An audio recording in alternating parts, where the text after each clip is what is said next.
طاقت کتنی ہے؟ 1 سیکنڈ میں سدرہ سے جنت، اور جنت یہاں سے اگر کوئی جنت پیدل جانا چاہے تو جا سکتا ہے۔ وقت کتنا لگے گا؟ 8000 سال۔ کتنا وقت لگے گا؟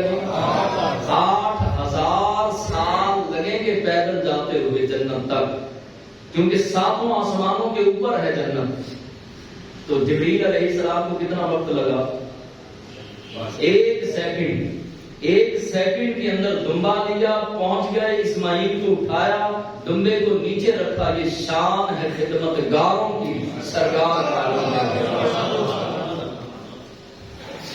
ہم ایمان والے مانتے ہیں کہ اللہ کے محبوب علیہ الصلوۃ والسلام کو اللہ نے ظاہری طور پہ جسمانی حالت میں اپنا دیدار کرایا۔ سارے مسلمان، اہل ایمان، اہل سنت و جماعت، ان کا عقیدہ، ہمارا عقیدہ یہ ہے کہ خواب کے اندر یا روحانی حضور علیہ السلام کو معراج نہیں ہوا۔ ظاہری طور پر رب نے اپنے محبوب کو تیار کروایا، جبریل کو بھیجا، میکائیل کو بھیجا، اسرافیل کو بھیجا، 70,000 فرشتے بھیجے، محبوب کی تیاری کروا کے جنتی سواری پہ بٹھا کے اقصی پہنچا کے، نبیوں کی امامت کروا کے، اقصی سے پہلے آسمان پر پہنچا کے، پہلے سے 7ویں سے عرش معلیٰ تک لے جا کے، لامکان تک لے جا کے اپنے محبوب کو ظاہری سر کی آنکھوں سے رب نے اپنا دیدار کروایا۔ اور آج میں مسلم شریف دیکھ رہا تھا تو مسلم شریف کے اندر میں ایک بات تلاش کر رہا تھا کہ مجھے تھوڑا سا یہ وقت پتہ چل جائے کہ یہ ملاقات کتنی لمبی تھی۔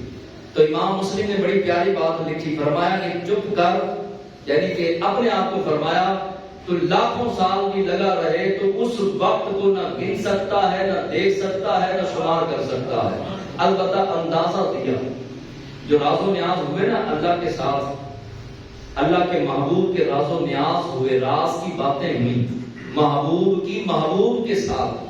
ایک بادشاہ آئے کسی بھی ملک، پاکستان آئے، ایئرپورٹ پہ سارے وزراء کھڑے ہوتے ہیں، سیڑھیاں جب جیسے ہی جہاز اترے سیڑھیاں لگ جاتی ہیں، ریڈ کارپیٹ بچھا دیا جاتا ہے، اور اس کو جو فوجی دستہ ہوتا ہے سلامی کرتا ہے، اس کا استقبال کیا جاتا ہے، پھولوں کی پتیاں نچھاور کی جاتی ہیں۔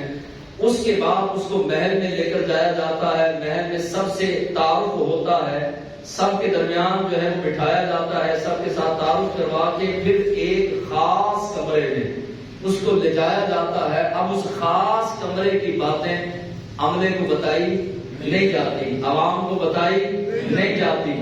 آپ دیکھیں کہ سارا سیر معراج، سفر معراج سارا کتابوں کے اندر ملتا ہے۔ حضور نے خود بتایا، ساری باتیں بتائیں کہ مکے سے کیسے چلے، کیسے تیاری ہوئی، مسجد اقصی میں کیسے پہنچے، نبیوں کی امامت کیسے کی، نبیوں نے پھر تقریریں کون سی کی، میں نے کیا تقریر کی، پھر آسمانوں پہ کیسے گئے، اور مسجد اقصی تک براق پہ بیٹھ کے مسجد اقصی سے پہلے آسمان تک نبی کریم علیہ السلام نور کی سیڑھی پر گئے۔ کس پر جی؟ نور کی سیڑھی، اور براق سے زیادہ تیز رفتار تھی نور کی سیڑھی۔ پھر پہلے آسمان سے لے کر 7ویں آسمان تک فرشتوں کے پروں پر بیٹھ کر حضور گئے، پھر 7ویں آسمان سے سدرہ تک جبریل کے پروں پر بیٹھ کر گئے، پھر وہاں سے عرش معلیٰ تک ایک تخت پیش کیا گیا سبز رنگ کا، نوری تخت جس کا نام تھا رف، اس پر بیٹھ کر حضور عرش معلیٰ تک گئے۔ عرش معلیٰ پر جا کر جب رف کی بھی بس ہو گئی تو اس کے بعد پھر شان نبوت کے ساتھ شان محمدی کے پروں پر رسول اللہ تشریف لے کر گئے۔ لا مقام پر اپنی نبوت کی طاقت، رسالت کی طاقت اور شان محبوبیت کی طاقت سے اگلا سفر۔ تو وہ مسلم شریف کے اندر میں نے پڑھا کہ تقریباً جو راز و نیاز ہوئے وہ 70,000 سال تک ہوتے ہیں۔ کتنے سال؟ جو راز و نیاز، یہ پہنچنے کے بعد کی بات ہے، پہنچنے کے بعد جو راز کی باتیں، میں اور میرا محبوب یا آپ اور آپ کا محبوب بیٹھے ہیں، گھنٹے بعد ساری باتیں ختم، آدھا گھنٹہ، پونا گھنٹہ، 2 گھنٹے، 4 گھنٹے، 5 گھنٹے، 10 گھنٹے، 70,000 رب اپنے محبوب نال گلاں کردا رہا تے محبوب اپنے رب نال کردا رہا. باتیں پوری ہوئی اور نماز کا تحفہ لے کر حضور زمین پر تشریف لائے.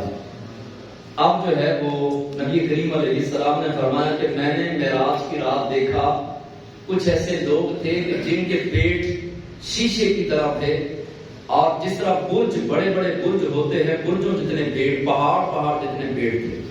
میں نے کچھ اور ان پیٹوں کے اندر سانپ اور بچھو تھے. میں نے کہا جبریل یہ پیغام آخری پیغام دے رہا ہوں معراج کا. جبریل یہ کون لوگ ہیں؟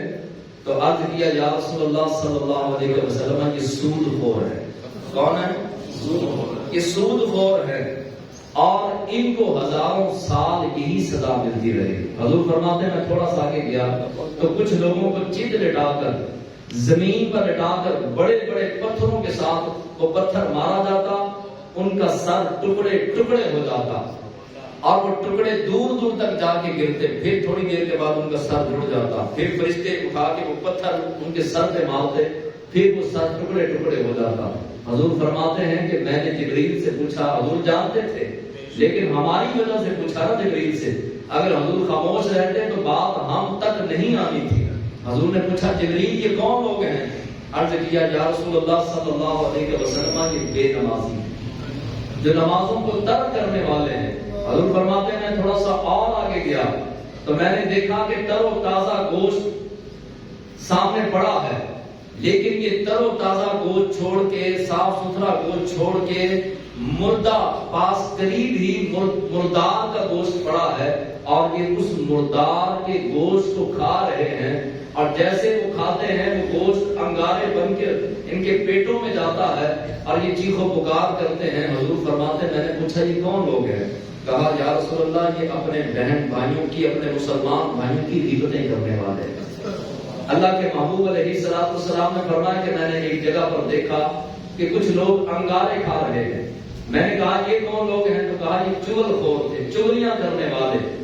اور نبی کریم صلی اللہ تعالی علیہ وسلم نے ارشاد فرمایا کہ بعض میں تھوڑا سا مزید آگے بڑھا, سواری آگے بڑھی تو دیکھا کچھ لوگ ہیں جن کی باچھوں کو چیرا جاتا ہے. یہاں سے کنڈا آگ کا کنڈا ڈالا جاتا ہے اور چیرتے چیرتے فرشتہ گدی تک اس بندے کی باچھ کو لے کر آتا ہے. تو حضور فرماتے ہیں میں نے پوچھا کہ انہوں نے کیا جرم کیا؟ عرض کیا کہ یا رسول اللہ صلی اللہ علیہ وسلم یہ جھوٹ بولنے والے ہیں.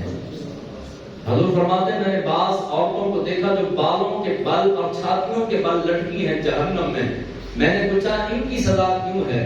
کہا کہ یہ بے پردہ گھوما کرتی تھی بازاروں میں, یہ بے پردہ تھی. اور کچھ لوگوں کو حضور فرماتے ہیں کہ میں نے دیکھا کہ انہی عورتوں کے قریب کچھ مردوں کو بالوں کے بل جو ہے لٹکا دیا گیا اور کچھ ایسے تھے کہ جہنم کی جو سلاخیں ہیں ان کے پیٹ کے آر پار کر کے ان کو لٹکایا گیا. فرمایا کہ یہ کون ہیں؟ تو کہا کہ یہ وہ مرد ہیں جو اپنی بہن, اپنی بیٹی, اپنی ماں, اپنی بیوی کو پردے کی تلقین نہیں کرتے تھے, غیر مردوں سے میل ملاپ سے منع نہیں کرتے تھے. یہ دیوس تھے اور دیوس کے نہ فرض قبول ہیں نہ نوافل قبول ہیں. یہ معراج کا پیغام ہے. خالی جو ہے وہ واقعہ معراج سن کر دل کو شاد کر لینا یہ بھی سعادت ہے, لیکن واقعہ معراج سے پیغام یہ ہے کہ اپنے اعمال کو سدھارا جائے. نبی کریم علیہ السلام نے فرمایا کہ کچھ لوگ میں نے ایسے دیکھے جہنم کے اندر جن کے دانت پہاڑ جتنے تھے اور وہ گرتے اٹھتے گرتے اٹھتے گرتے اٹھتے. تو میں نے کہا جبریل یہ کون لوگ ہیں؟ عرض کیا کہ بندہ نواز یہ وہ لوگ ہیں جن کو اسلام کی طرف, دین کی طرف بلایا جاتا مگر یہ بہانے بنا کر اور طرح طرح کی مجبوریاں بتا کر نکل جایا کرتے تھے. یہ وہ بدبخت ہیں جن کو اسلام کے لیے بلایا جاتا اور ان کو پیٹ درد اور گھر کی مجبوریاں اور دیگر معاملات یاد آ جاتے تھے. آج رب نے جہنم میں ان کو یہ سزا دی ہے. ان سزاؤں سے بچنے کے لیے آج کی مبارک رات میں میں اور آپ سچے دل سے اپنے گناہوں سے بھی توبہ کریں گے. اب انشاءاللہ عزیز اللہ کا ذکر بھی کریں گے. خاص رات ہے عبادت کی. اور میں نے آپ کو پہلے بتایا کہ ہم آج کیوں جمع ہوئے.